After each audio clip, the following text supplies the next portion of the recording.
All right, we have a breaking news update coming out of Queens, New York, following a stabbing there. Let's listen in as officials provide this update. And here with me is Joe Kinney, our Chief of Detectives, John Shell, our Chief of Patrol, Kevin Williams, our Assistant Chief of Patrol Bureau Queens South, Dr. Kleiman, our Chief Department Surgeon, Pat Hendry, our PBA President, and Dr. Defoe from Jamaica Hospital.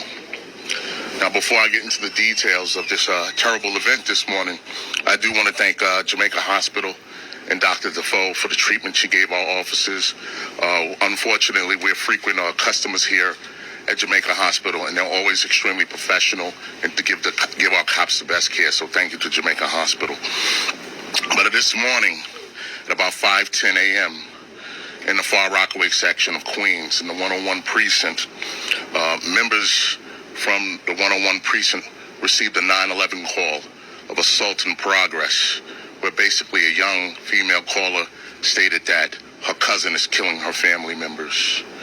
Two of our members from the 101 precinct, a 28-year veteran, a 16-year veteran, and a marked vehicle doing patrol, responded to the location.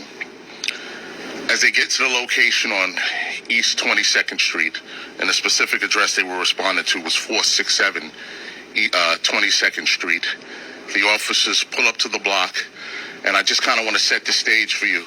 It's a residential block with homes on it, with apartments, with private houses.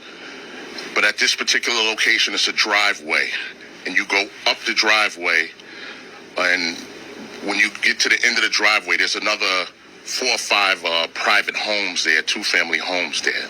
So it's like a little residential community in a residential community. So our officers, they pull up to the driveway. As they get to the driveway, they see a male walking out. He's carrying luggage. Our officers asked the male a question or two, an encounter that lasted about 10 seconds, where the male draws a knife on our officers. He stabs one officer in the neck, chest area. He strikes the second officer in the head. Our 28-year veteran is able to draw his firearm. He's able to discharge his weapon to stop the assault, and he was able to stop the perpetrator. Our 2 officers were removed to a local hospital, Jamaica Hospital. Our perpetrator was removed to a local hospital, and he's since been pronounced dead on arrival. As responding units came to remove the officers and continue the investigation, they go to the location. At the location, there's a young child laying in front of the house, and that young child died of her injuries. They were not able to enter the home because there was a fire inside the living room, the foyer area. FDNY responded. They were able to put out the fire. Another person from the home was removed to a local area hospital who was in likely condition at this time. And once the fire was extinguished and we were able to get into the apartment, we found another 3 victims, all dead. We believe everyone who was dead, the family members, the 4 family members, were all because of stab wounds. So at this time, we'll continue this investigation with our crime scene unit, Queens South Homicide, and the 101 detectives. At the scene, the weapon that was used to injure the officers, a typical kitchen steak knife. And at this time, this is the only weapon we recovered. So as part of the investigation, we'll determine if this was the weapon that was used to harm all the victims. At this time, I'll take any questions. Can you talk to us about the one who attacked the cops? Does he have a history with the department? Is he known to the department? Yes, I'm going to let the Chief of Detectives, Joe Kinney, take that question. Yes, at this point, the perpetrator has been identified as a Mr. Courtney Gordon. He's a male, 38 years old. He has 1 prior arrest, and that was for a strangulation domestic violence incident that took place in the Bronx. Right? He has nothing, any history or any contact with the police that bring us back to this location on Beach 22 Street. It seems he's a Bronx resident that was visiting family members at this location.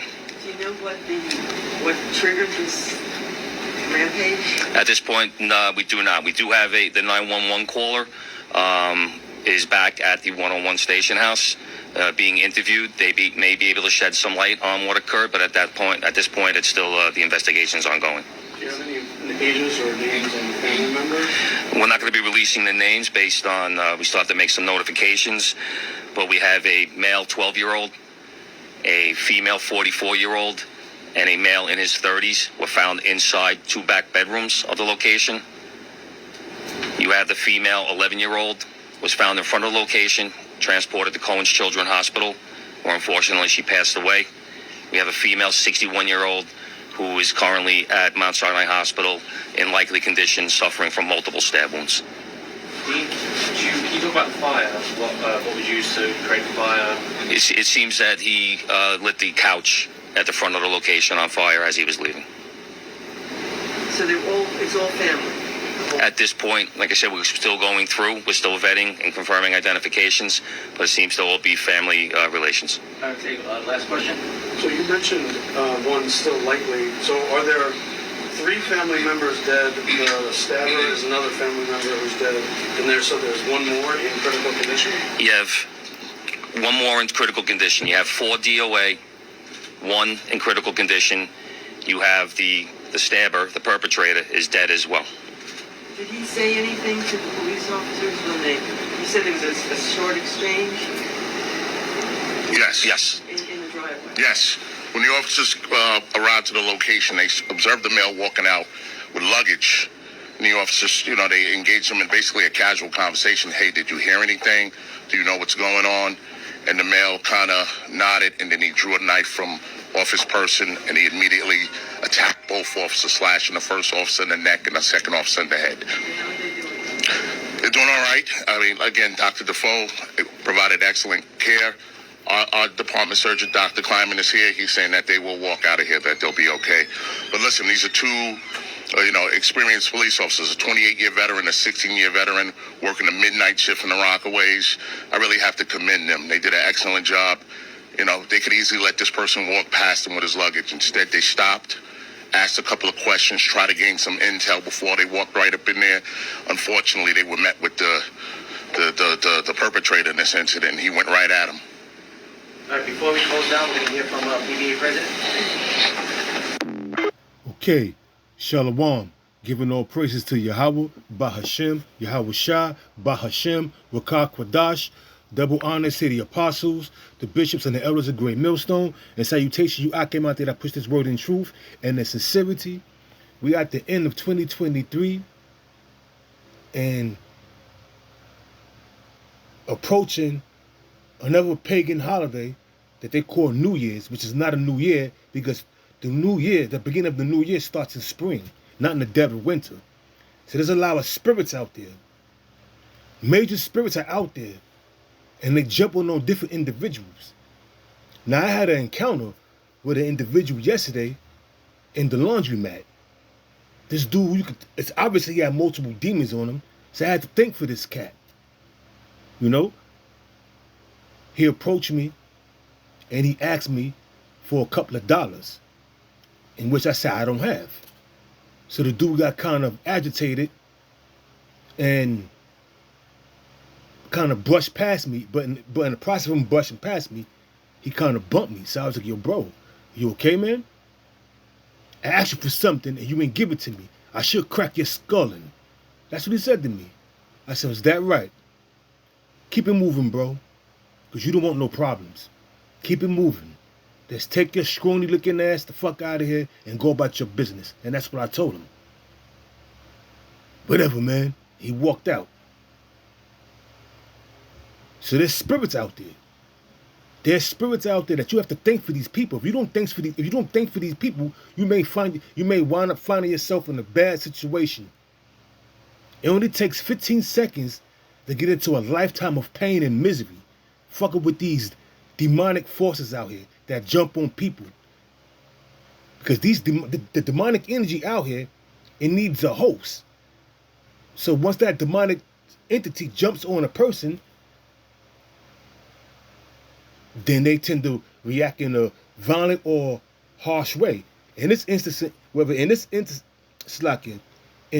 incident here in Queens, a family member came from the Bronx, visiting his family out there in Queens, and ran them up. stabbed up everybody, 4 dead, including 2 little kids, whatever, 1 little kid, 11-year-old little girl. So we're in the time of judgment. We're in the time of judgment. That was nothing but judgment from Yahweh by Hashem Yahweh Shah. Now I got this scripture I'm going to bring out. And we all know this scripture, but there's a lot of spirits out there. So brothers got to be circumspect and watch with with prudence. Watch and be careful. And always put up them prayers. This is the book of Sirach, chapter 39, verse 28, and it reads, there will be spirits. It said there will be spirits that's created for vengeance, which in their fury lay on sore strokes. And this dude used a knife. So he was stabbing the shit out of his family members. When you got that demon on you, when you demon possessed, you also get the strength of that demon. And male counterparts his age couldn't defend themselves against that knife-wielding demon because he had spirits on him. Could have been one, it could have been multiple spirits on him. But we know that it was the spirit of vengeance that the Most High put on this dude. He woke up early in the morning with the plan of doing what he did. Because the Lord sealed his instructions when he was asleep. You see? So it reads back in the book of Sirach, chapter 39, verse 20. It says, I'm going to start at 28 again. There be spirits that are created for vengeance, which in their fury lay on sore strokes. And in the time of destruction, they pour out their force and appease the wrath of him that made them. In this case, the Lord put the spirit on him to off 4 people and injure 8 others, including 2 police officers. And in the result of that, he got deleted himself by the police officers, which that was nothing but suicide by cop. But that spirit was still on him, and that spirit made him leap on that cop, on them 2 cops, and wound them 2 cops. After the cop shot him, that spirit kindly got up, left his body, and went about his business. Mission accomplished. It says, fire and hell. He did set the house on fire. He set the couch on fire. It says fire and hell and famine and death, all these were created for vengeance. Teeth of wild beasts and scorpions, serpents, and the sword punishing the wicked to destruction. The modern day sword is a gun, but it can also be a knife, a machete, an axe, a bat. He used a knife, a steak knife, a kitchen knife, to do his bidding. Spirits of vengeance, man. Imagine how 2024 is going to look. This is crazy, man. But we all know spiritually, that was judgment from the Lord. But when you dealing with people in a carnal level, that was a tragedy.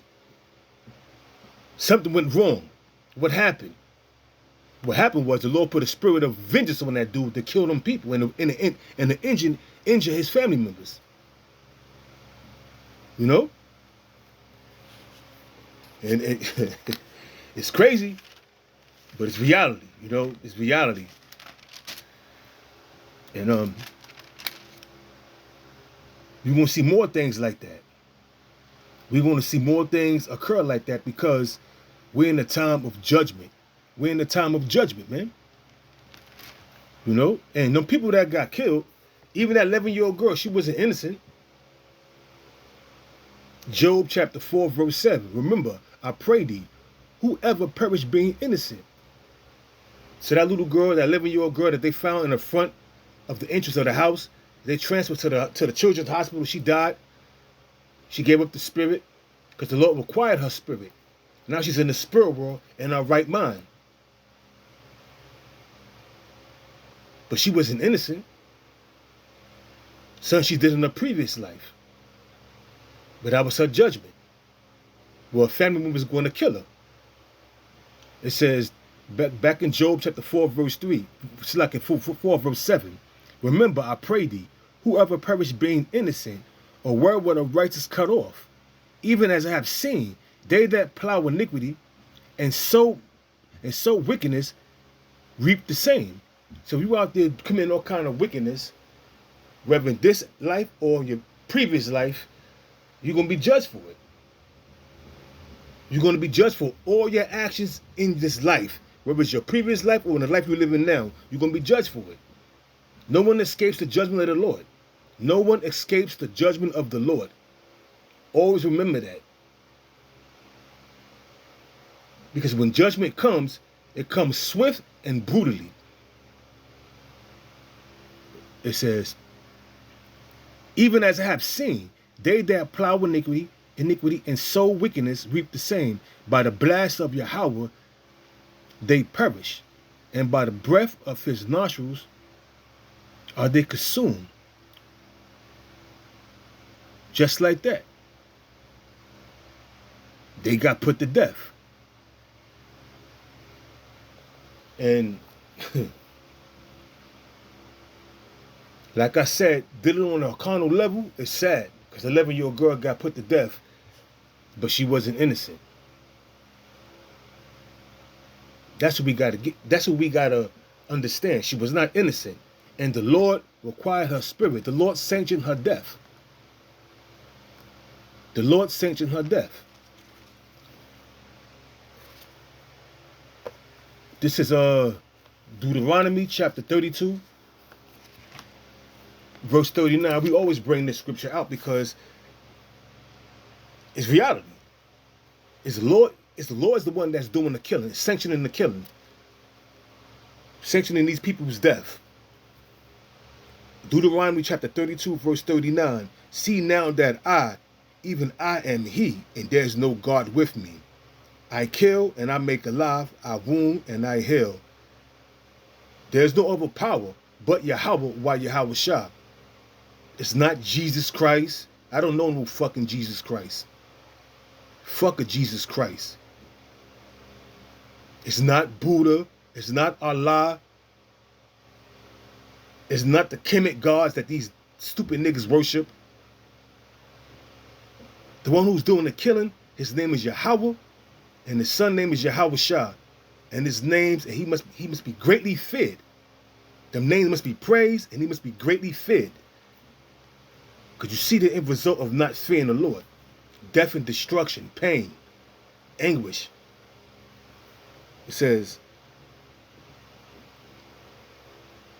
let's read it again from the top. Deuteronomy 32, verse 39. See now that I, even I am he, and there's no God with me. I kill and I make alive. I wound and I heal. Neither is there any that can deliver out of my hand. The Lord wounded 8 people and deleted 4 people. He wounded them 2 cops, had mercy on them, and let them live. Because it could have easily been stabbed. He could have easily been stabbed and hit the jugular. The dude that got stabbed in the head could have been stabbed in the temple or in his eye. Well, the knife could have pierced his brain, depending on how hard the dude stabbed him. Nevertheless, the Lord had mercy on them 2 cops. And 6 others that survived that ordeal. Altogether, 8 was injured and 4 deleted, including the 3 family members and the 4th one that was doing the killing, which was another family member. The Lord is dreadful. The Lord is dreadful, and a lot of judgments is going to come out. It's going to pour out. Because these spirits are out here now, man. It says, for I lift my hand to heaven and say, I live forever. If I wet my glittering sword and my hand take hold on judgment, I will render vengeance to my enemies and will reward them that hate me. The point is, the Lord said, if I wet my glittering sword, means sharpen, wet means to sharpen my glittering sword and my hand take hold of judgment, I will render vengeance to my enemies and will reward them that hate me. And that's the bottom line, man. That was judgment from the Lord. Let's get another scripture to prove that the Most High is sanctioning people's death. And he's the one that killed and maketh alive. So this is 1 Samuel chapter 2, verse 6. The Lord killeth and maketh alive. He bring down to the grave and bringeth up. The Lord maketh poor and maketh rich. He bring low and lift it up. Bottom line, we don't have to go no further. The Lord killeth and maketh alive. He wounded, he healed. Those are part of his judgments.